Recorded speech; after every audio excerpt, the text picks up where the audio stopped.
ಭೀಕರ ರಸ್ತೆ ಅಪಘಾತದಿಂದಾಗಿ ಹೊತ್ತಿ ಉರಿದಿದೆ ಖಾಸಗಿ ಬಸ್. ಒಂದು ಬಸ್ ಕಂಟೈನರ್ ಒಂದು ಆಕ್ಸಿಡೆಂಟ್ ಆಗಿತ್ತು. ಬಸ್ ಮತ್ತೆ ಕಂಟೈನರ್ ಎಲ್ಲಾ ಬಸ್ಗಳಲ್ಲೂ ಒಂದು ಡೋರ್ ಇರುತ್ತೆ. ಎಮರ್ಜೆನ್ಸಿ ಡೋರ್ಗಳು ಕೆಲವು ಬಸ್ಗಳಲ್ಲಿ ಒಂದಿರುತ್ತೆ, ಎರಡಿರುತ್ತೆ. ಆದ್ರೂ ಕೂಡ ಪ್ಯಾಸೆಂಜರ್ ಗೆ ಯಾಕೆ ಇಳಿಯಕ್ಕಾಗಲ್ಲ ಅಂತ. ಯಾವುದೇ ಒಬ್ಬ ಡ್ರೈವರ್ಗುನುವೆ ಎಲ್ಲೂ ಮಲ್ಕೊಳ್ಳೋದಿಕ್ಕೆ ಅಂತ ಜಾಗ ಇಲ್ಲ. ಡಿವೈಡರ್ ಹಾರ್ಕೊಂಡು ಹೋಗಿ ಹೊಡಿಬೇಕು ಅಂತಂದ್ರೆ ಓವರ್ ಸ್ಪೀಡ್.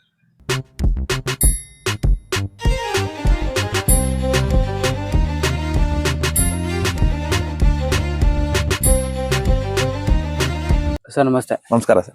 ಸರ್, ಈಗ ನೀವು ಲಾಸ್ಟ್ ಟೈಮ್ ಒಂದು ಬಸ್ ಕಂಟೈನರ್ ಒಂದು ಆಕ್ಸಿಡೆಂಟ್ ಆಗಿತ್ತು. ಬಸ್ ಮತ್ತೆ ಕಂಟೈನರ್ ಚಿತ್ರದುರ್ಗದಲ್ಲಿ ಇವ್ರ ಹತ್ರ ಒಂದು ಆಕ್ಸಿಡೆಂಟ್. ಹೌದು.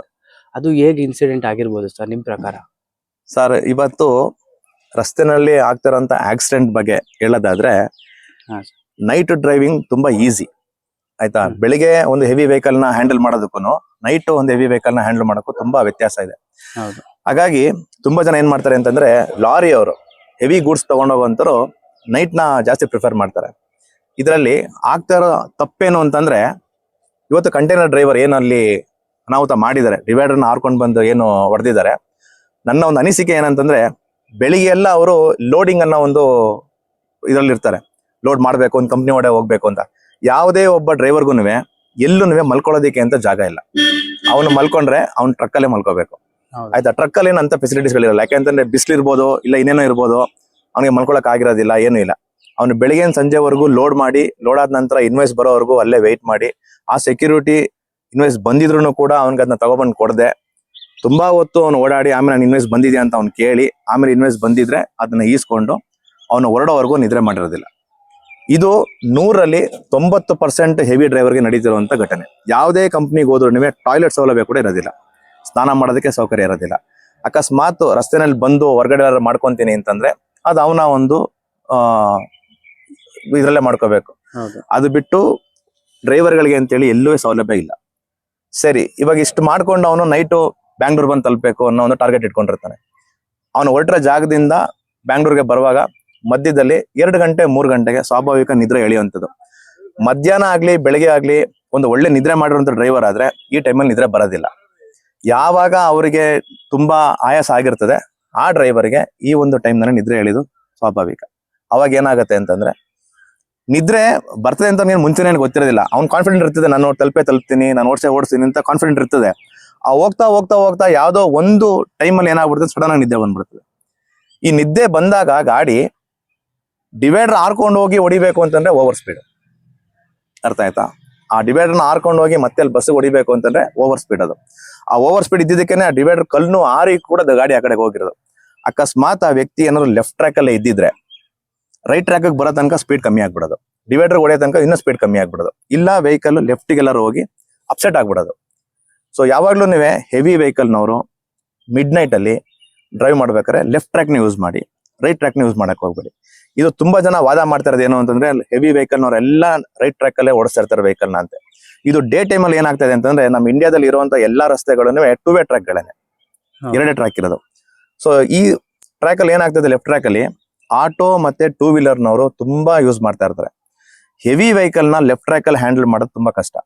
ಆಗೇನ್ ಮಾಡ್ತಾರೆ, ಅವರು ಏನಾರು ಮಾಡ್ಕೊಳ್ಳಿ ಅಂತ ಏನ್ಬಿಟ್ಟು ರೈಟ್ ಟ್ರ್ಯಾಕ್ ನ ಸಖತ್ ಯೂಸ್ ಮಾಡ್ತಾ ಇರ್ತಾರೆ. ರೈಟ್ ಟ್ರ್ಯಾಕ್ ಇರೋದು ಏನ್ ಕಾರ್ಗೆ ಅಂತನಲ್ಲ, ಅದು ಸ್ಪೀಡ್ ಆಗಿ ಹೋಗುವಂತ ವೆಹಿಕಲ್ ಮತ್ತೆ ಓವರ್ಟೇಕ್ ಮಾಡಿ ಲೆಫ್ಟ್ ಟ್ರ್ಯಾಕ್ ಗೆ ಬರಬೇಕು ಅಂತಾನೆ ರೂಲ್ಸ್ ಇರೋದು. ಯಾವ ವೆಹಿಕಲ್ ಸ್ಪೀಡ್ ಆಗಿ ಹೋಗುತ್ತೆ ಆ ವೆಹಿಕಲ್ ಸ್ಪೀಡ್ ಆಗಿ ಹೋಗಿ ಮತ್ತೆ ಲೆಫ್ಟ್ ಟ್ರ್ಯಾಕ್ ಗೆ ಬರಬೇಕು. ಇನ್ಯಾವ ಗಾಡಿಗೆ ಸ್ಪೀಡ್ ಆಗಿ ಹೋಗೋ ಅವಕಾಶ ಇದ್ರೆ ಅವ್ರು ಸ್ಪೀಡ್ ಆಗಿ ಹೋಗ್ಬೇಕು ಅಂತ. ಈಗ ಕಾರ್ನವ್ರು ಏನಂತಾರೆ ಅಂದ್ರೆ, ನಮ್ಗಿರೋದಿಲ್ಲ ರೈಟ್ ಟ್ರ್ಯಾಕ್ ಅಂತ ಹೇಳ್ತಾರೆ. ಈಗ ನೀವು ರೈಟ್ ಟ್ರ್ಯಾಕ್ ಅಲ್ಲಿ ಒಂದು 60ರಲ್ಲಿ ಹೋಗ್ತಾ ಇದ್ರೆ ಇನ್ನೊಬ್ಬ 70ರಲ್ಲಿ ಹೋಗ್ತಾ ಇರ್ತಾನೆ, ಅವನೆಲ್ಲ ಓವರ್ಟೇಕ್ ಮಾಡ್ತಾನೆ, ಲೆಫ್ಟಿಂದ ಓವರ್ಟೇಕ್ ಮಾಡ್ತಾನೆ ನಿಮ್ನ. ಅರ್ಥ ಆಗ್ತದೆ ನಾನು ಹೇಳ್ತಿರೋದು? ನೀನ್ 60ರಲ್ಲಿ ಹೋಗ್ತಾ ಇದ್ರೆ ಕಾರ್ನವರು 60ರಲ್ಲಿ ಮತ್ತೆ ನೀನ್ ಲೆಫ್ಟ್ ಟ್ರ್ಯಾಕ್ ಯೂಸ್ ಮಾಡ್ಬೇಕು. 70ರಲ್ಲಿ ಬರ್ತಿರೋ ಮತ್ತೆ ನಿನ್ನ ಸ್ಪೀಡ್ ಮಾಡಿ ಅವನು ಲೆಫ್ಟ್ ಟ್ರ್ಯಾಕ್ ಬರ್ಬೇಕು. 80ರಲ್ಲಿ ಹೋಗ್ತಿರೋ ಮತ್ತೆ ನಿನ್ನ ಓವರ್ಟೇಕ್ ಮಾಡಿ ಅವ್ನು ಹೋಗ್ತಾನೆ. ಅರ್ಥ ಆಗ್ತಾ ಇದೆಯಾ? ಸೊ ಎಲ್ಲರಿಗೂ ಲೆಫ್ಟ್ ಟ್ರ್ಯಾಕ್ ಇರೋದು. ಆದ್ರೆ ನಮ್ಮ ಇಂಡಿಯಾದಲ್ಲಿ ಅಷ್ಟು ಫೆಸಿಲಿಟಿ ಆಗಿರುವಂತ ರಸ್ತೆಗಳಿಲ್ಲ. ಹಾಗಾಗಿ ಏನಾಗ್ತದೆ ಅಂತಂದ್ರೆ, ಜನ ರೋಡ್ ನಲ್ಲಿ ಇರುವಂತ ಮಾರ್ಕ್ಗಳಾಗಿರ್ಬೋದು, ಲೇನ್ಗಳಾಗಿರ್ಬೋದು, ಸ್ಪೀಡ್ ಲಿಮಿಟ್ಸ್ ಆಗಿರ್ಬೋದು, ಯಾವುದು ನಮಗೆ ಅಲ್ಲಿ ಸೂಚನೆ ಕೊಡ್ತಾ ಇದೆ ಅದನ್ನ ನೋಡಿ ಅರ್ಥ ಮಾಡ್ಕೊಂಡು ಯಾವತ್ತು ವೆಹಿಕಲ್ ನ ಡ್ರೈವ್ ಮಾಡ್ಬೇಕು. ಇದನ್ನ ನೀವು ಫಾಲೋ ಮಾಡ್ಕೊಂಡು ಬಂದ್ರೆ ನಿಮಗೆ ಆಕ್ಸಿಡೆಂಟ್ ಅನ್ನೋದನ್ನ 100ರಲ್ಲಿ 90% ಕಮ್ಮಿ ಮಾಡ್ಬೋದು. ಇನ್ನು 10% ಆಕ್ಸಿಡೆಂಟ್ ಆದ್ರೆ ಏನಾಗುತ್ತೆ ಅಂದ್ರೆ, ಸ್ಪಾಟ್ ಔಟ್ ಆಗೋದಿಲ್ಲ, ಬೇಕಾದ್ರೆ ತಗಲಿ ಹೊಡೆದು ಪಡೆದು ಬೀಳ್ಬೋದೇ ಹೊರತು ದೊಡ್ಡ ಅನಾಹುತ ಆಗೋದಿಲ್ಲ. ಇದನ್ನ ನೀವು ಫಾಲೋ ಮಾಡ್ಕೊ ಬರ್ಬೇಕು. ತುಂಬಾ ಜನ ಏನಂತಾರೆ, ಆಕ್ಸಿಡೆಂಟ್ ಆಗೋದ್ರಲ್ಲಿ ಹಂಪ್ ಇದ್ದಿದ್ರೆ ಆಕ್ಸಿಡೆಂಟ್ ಆಗ್ತಾ ಇರ್ಲಿಲ್ಲ ಅಂತ. ರಸ್ತೆನಲ್ಲಿ ಒಂದು ತಿಳ್ಕೊಳ್ಳಿ, ಯಾವತ್ತೂ ಹಂಪ್ ಅನ್ನೋದು ಹಾಕ್ಲೇಬಾರ್ದು. ಹಂಪ್ ಅನ್ನೋದು ಎಲ್ಲೂ ಇಲ್ಲ. ಆದ್ರೆ ಜನಗಳ ಒತ್ತಾಯಕ್ಕೆ ಹಂಪ್ನ ಹಾಕ್ತಾ ಇದಾರೆ. ಇವಾಗ ನೀವು ಮೈಸೂರಿಂದ ಹಾಸನ್ಗೆ ಹೋಗ್ತಾ ಇದ್ರ ಅಂತ ತಿಳ್ಕೊಳ್ಳಿ. ಹಾಸನ್ಗೆ ಹೋಗ್ತಾರಂತ ಒಂದು ಹೊಳೆ ನರಸೀಪುರವರೆಗೂ ಒಂದು ಗ್ರಾಮೀಣ ಭಾಗದಲ್ಲಿ 4 ಹಂಪ್ ಹಾಕಿರ್ತಾರೆ. ವಿಲೇಜ್ ಸ್ಟಾರ್ಟ್ ಆಗೋಕ್ಕಿಂತ ಮುಂಚೆ, ವಿಲೇಜ್ ಮಧ್ಯದಲ್ಲಿ, ಪುನಃ ಒಂದು ವಿಲೇಜ್ ಮಧ್ಯದಲ್ಲಿ, ಪುನಃ ವಿಲೇಜ್ ಮುಗಿದ್ಮೇಲೆ. ಅಲ್ಲಿಗೆ ಏನ್ ಅರ್ಥ ಸೂಚಿಸ್ತದೆ ಅದು ಅಂತಂದ್ರೆ, ನಾವು ರಸ್ತೆನಲ್ಲಿ ಅಡ್ಡಾದಿಡ್ಡಿ ಓಡಾಡ್ತಾ ಇರ್ತೀವಿ. ನಾವು ಗ್ರಾಮ ಭಾಗದವರು ರಸ್ತೆನಲ್ಲಿ ಅಡ್ಡಾದಿಡ್ಡಿ ಓಡಾಡ್ತಾ ಇರ್ತೀವಿ. ನೀವು ವೆಹಿಕಲ್ ನ ತರೋರು ನಿಧಾನಕ್ಕೆ ಬನ್ನಿ ಅನ್ನೋದು ಅರ್ಥ. ಇದಕ್ಕೆ ಬದಲು ಏನ್ ಮಾಡ್ಬೇಕು? ಈಗ ಗ್ರಾಮೀಣ ಭಾಗನೇ ಜನ ಓಡಾಡ್ತಾನೆ ಇರ್ತಾರೆ. ಇದಕ್ಕೆ ಬದಲು ಏನ್ ಮಾಡ್ಬೇಕು? ಸರ್ಕಾರದಿಂದ ನಿಮ್ಗೆ ಸ್ಕೈ ವಾಕ್ ಮಾಡ್ಕೊಡ್ಬೇಕು. ಆದ್ರೆ ಅಷ್ಟು ಡೆವಲಪ್ಮೆಂಟ್ ಆಗಿಲ್ಲ. ಅರ್ಥ ಆಯ್ತಾ? ಅಕಸ್ಮಾತ್ ಸ್ಕೈ ವಾಕ್ ಮಾಡ್ಕೊಟ್ರು ಈಗ ನಮ್ಮ ಎಕ್ಸ್ಪ್ರೆಸ್ ವೇ ಮೈಸೂರಿಂದ ಬೆಂಗಳೂರುವರೆಗೂ ಎಕ್ಸ್ಪ್ರೆಸ್ ವೇ ಮಾಡಿದ್ದಾರೆ. ಸ್ಕೈ ವಾಕ್ ಕೂಡ ಇದೆ.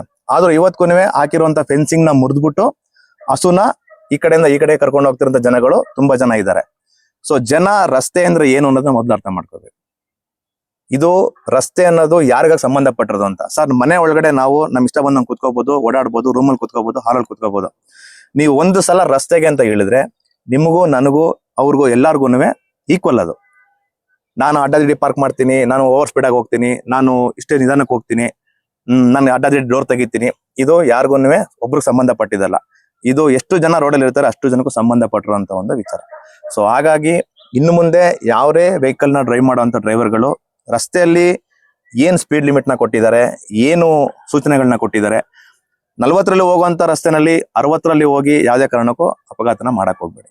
40ರಲ್ಲಿ ಹೋಗುವಂತ ಸ್ಪೀಡ್ ಲಿಮಿಟ್ ಇರುವಂತ ರಸ್ತೆನಲ್ಲಿ ದಯವಿಟ್ಟು 40ರಲ್ಲೇ ವೆಹಿಕಲ್ ನ ಡ್ರೈವ್ ಮಾಡಿ, ಸೇಫ್ ಆಗಿ ಡ್ರೈವ್ ಮಾಡಿ. ಇದನ್ನ ನಾನು ಹೇಳ್ಬೋದು. ಸರ್, ಈಗ ನೀವು ಕಂಟೈನರ್ಗಳು ಓವರ್ ಸ್ಪೀಡ್ ಹೋಗ್ತವೆ ಅಂತ ಹೇಳಿದ್ರಿ. ಅದು ಎಷ್ಟು ಸ್ಪೀಡ್ ಹೋಗ್ಬೋದು ಸರ್ ಓವರ್ ಸ್ಪೀಡ್ ಅಂದ್ರೆ? ಸರ್, 65ರಿಂದ 70 ಕಿಲೋಮೀಟರ್ ಸ್ಪೀಡ್ ಹೋಗ್ಬೋದು ಸರ್, ಅಷ್ಟೇನೆ. ಏನಕ್ಕೆ ಅಂದ್ರೆ ನಾನು ಅದನ್ನೇ ನಿಮ್ಗೆ ಹೇಳಿದ್ದು, ನೈಟ್ ಡ್ರೈವಿಂಗ್ ನ ಯಾಕೆ ಹೆವಿ ವೆಹಿಕಲ್ ಡ್ರೈವ್ ಮಾಡೋಂತ ಪ್ರಿಪೇರ್ ಮಾಡ್ತಾರೆ ಅಂತಂದ್ರೆ ಸ್ಪೀಡ್ ಆಗಿ ಹೋಗೋದಕ್ಕೆ. ನಿಮ್ಗೆ ಡೇ ಟೈಮ್ ಅಲ್ಲಿ ವೆಹಿಕಲ್ ನ ಸ್ಪೀಡ್ ಆಗಿ ಓಡ್ಸಕ್ ಆಗಲ್ಲ ಅಂತಾನೆ ಅವರು ಬಂದು ನೈಟ್ ಡ್ರೈವ್ ನ ಪ್ರಿಪೇರ್ ಮಾಡ್ತಾ ಇರೋದು. ಅರ್ಥ ಆಗ್ತಾ ಇದೆಯಾ? ಆ ಟೈಮಲ್ಲೂ ಅನಾಹುತ ಆಗ್ತಾ ಇದೆ ಅಂತಂದ್ರೆ ಡ್ರೈವರ್ನ ಅಜಾಗರೂಕತೆ. ಯಾವತ್ತು ಆಕ್ಸಿಡೆಂಟ್ ಆಗ್ತಾ ಇದೆ ಅಂತಂದ್ರೆ ಎರಡು ವೆಹಿಕಲ್ ನ ಒಬ್ಬ ಡ್ರೈವರ್ನ ಅಜಾಗರೂಕತೆ ಅಂತಾನೆ ಆಕ್ಸಿಡೆಂಟ್ ಆಗೋದು. ಆಯ್ತಾ? ಇಬ್ರು ಮಾಡ್ಬೇಕು ಅಂತೀನಲ್ಲ, ಒಬ್ಬ ಅಜಾಗರೂಕತೆ ಮಾಡಿದ್ರು ಆಕ್ಸಿಡೆಂಟ್. ವೆಹಿಕಲ್ ನ ಸ್ಪೀಡ್ ಆಗಿ 100ರಲ್ಲಂತೂ ಓಡ್ಸಕ್ಕಾಗಲ್ಲ. ಲೋಡ್ ಇರೋಂಥ ವೆಹಿಕಲ್ ನ ಯಾವುದೇ ಕಾರಣಕ್ಕೂ 120ರಲ್ಲಂತೂ ಓಡ್ಸಕ್ಕಾಗಲ್ಲ. ಬಸ್ಸು ಅಷ್ಟೇನೆ. ಇವತ್ತಿನ ಕಾಲದಲ್ಲಿ ಏನಾಗ್ಬಿಟ್ಟಿದೆ ಅಂದ್ರೆ ಎಲ್ಲಾರ್ಗು LED ಲೈಟ್ ಹಾಕೋದು ಒಂದು ಫ್ಯಾಷನ್ ಆಗ್ಬಿಟ್ಟಿದೆ. ಅರ್ಥ ಆಗ್ತಾ ಇದೆಯಾ? ಓವರ್ LED ಲೈಟ್ಸ್ ಗಳನ್ನ ಹಾಕೊಂಡ್ ಬರ್ತಾ ಇದಾರೆ.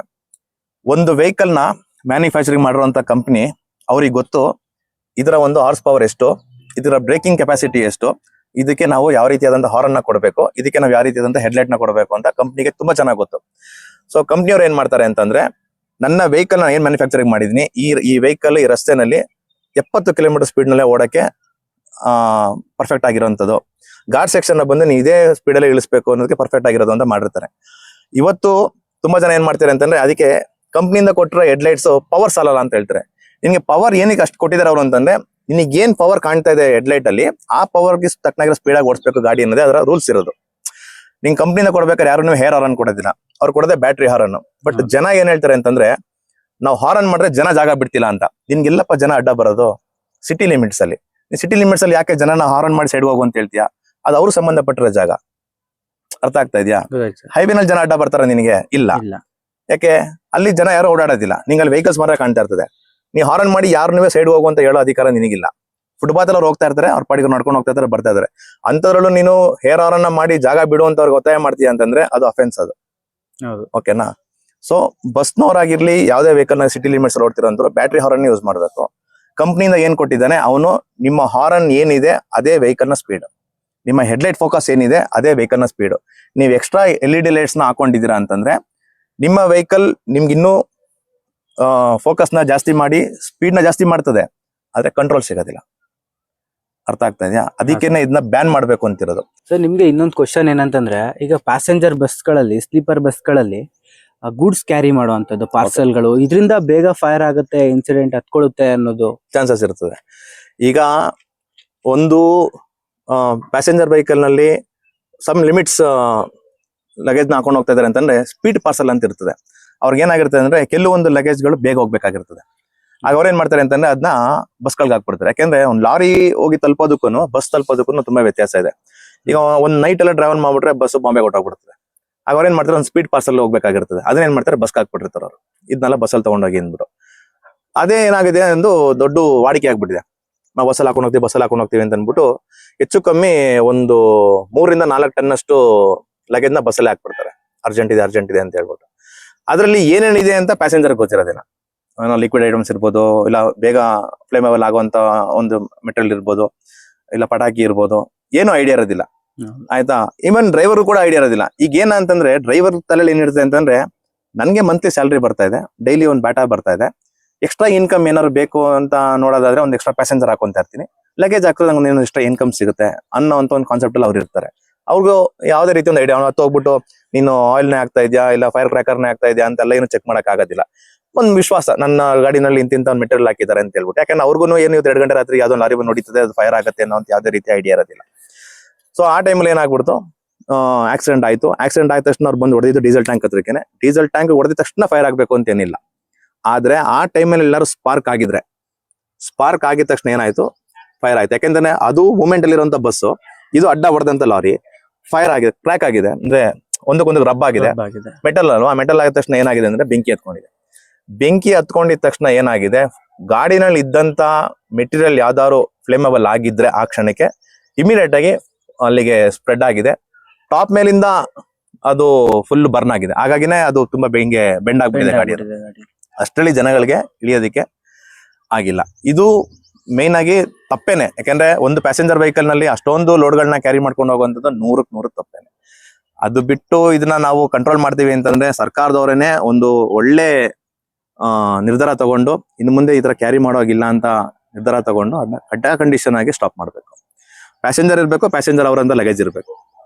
ಏನಾದ್ರು ನಿಮ್ಗೆ ಎಮರ್ಜೆನ್ಸಿ ಎಕ್ಸ್ಪ್ರೆಸ್ ಲೋಡ್ಗಳೇನು ಎಕ್ಸ್ಪ್ರೆಸ್ ಏನಾದ್ರು ಸಪ್ಲೈ ಮಾಡೋಂಥದ್ದು ಇತ್ತು ಅಂತಂದ್ರೆ ಅದನ್ನ ಚೆಕ್ ಮಾಡ್ಬಿಟ್ಟು ಗಾಡಿನಲ್ಲಿ ಹಾಕ್ಬೇಕು. ಫ್ಲೇಮಬಲ್ ಆಗ್ಲಿ ಬೇರೆ ಯಾವ್ದಾರ ಐತೆ ಅಂದ್ರೆ ಬಸ್ನಲ್ಲಿ ಯಾವ್ದೇ ಕಾರಣಕ್ಕೂ ಹಾಕಕ್ ಹೋಗ್ಬಾರ್ದು.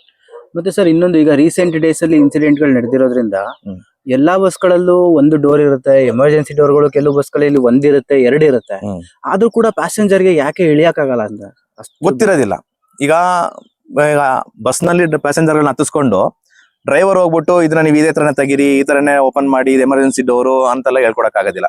ಹಾಗಂತ ಅದನ್ನ ಫ್ರೀ ಆಗಿ ಬಿಡಕ್ಕೂ ಆಗೋದಿಲ್ಲ. ಯಾಕಂದ್ರೆ ಫ್ರೀ ಆಗಿ ಬಿಟ್ಟಾಗ ನಾನೇ ಒಂದು VRL ಬಸ್ ಓಡಿಸ್ತಾ ಇದೆ, ಫ್ರೀ ಆಗಿ ಬಿಟ್ಟಾಗ ಏನಾಗುತ್ತೆ, ಕೆಲವರು ಬೇಕು ಅಂತ ತೆಗೆದ್ಬಿಡೋರು ಇದ್ದಾರೆ. ಅರ್ಥ ಆಗ್ತಾ ಇದೆಯಾ? ಬ್ರೋಕನ್ ಮಾಡ್ಲಿಕ್ಕೆ ಅಂತ ಹ್ಯಾಮರ್ ಮಡಗಿದ್ವಿ, ಹ್ಯಾಮರ್ ಎತ್ಕೊಂಡೋಗಿರೋ ಜನಗಳು ಇದ್ದಾರೆ. ಬೆಡ್ಶೀಟ್ ಎತ್ಕೊಂಡು ಹೋಗ್ಬಿಟ್ಟಿದ್ದಾರೆ, ಇನ್ನು ಹ್ಯಾಮರ್ನ ಬಿಡ್ತಾರ, ಹ್ಯಾಮರ್ನ ಎತ್ಕೊಂಡೋಗಿರೋ ಜನಗಳು ಇದ್ದಾರೆ. ಇದನ್ನ ನಾವು ಪಬ್ಲಿಕ್ ಆಗಿ ಇಲ್ಲಿ ಇಟ್ಟಿದೀವಿ ಅಂತ ಹ್ಯಾಂಗ್ ಮಾಡಿದ್ರು ಕಷ್ಟ, ಅದನ್ನ ಹ್ಯಾಂಗ್ ಮಾಡದೆ ಒಂದ್ ಕಡೆ ಮಾಡ್ಬಿಟ್ಟು ಆ ಟೈಮಲ್ಲಿ ಹೋಗಿ ಹೊಡಿತೀವಿ ಅಂತ ಅದು ಕಷ್ಟ.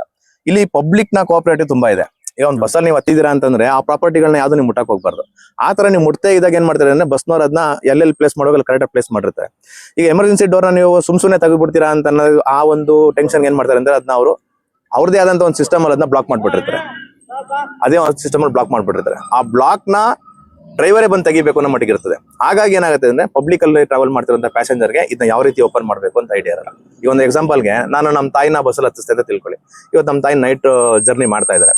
ನಮ್ಮ ತಾಯಿ ಅಕಸ್ಮಾತ್ ಅದೇ ಬಸ್ಸಲ್ಲಿ ಇದ್ರು ಅಂತಂದ್ರೆ ಅವ್ರಿಗೆ ಯಾವ ಐಡಿಯಾ ಇರ್ತದೆ ನಾನು ಎಮರ್ಜೆನ್ಸಿ ಡೋರ್ನ ಓಪನ್ ಮಾಡ್ಬೇಕು ಅಂತ ಹೇಳಿ. ಖಂಡಿತ ಆತರ ಅದು ಏನು ಮಾಡಕ್ ಆಗೋದಿಲ್ಲ ಸರ್. ಅದು ಆ ಒಂದು ಟೈಮ್ ಡ್ರೈವರು ಸಡನ್ ಆಕ್ಷನ್ ತಗೊಂಡು ಆ ಜಾಗದಲ್ಲಿ ಓಡಾಡ್ಬೇಕೆಲ್ಲ, ಹೌದು, ಅದ್ರ ಮೇಲೆ ಇರೋದು.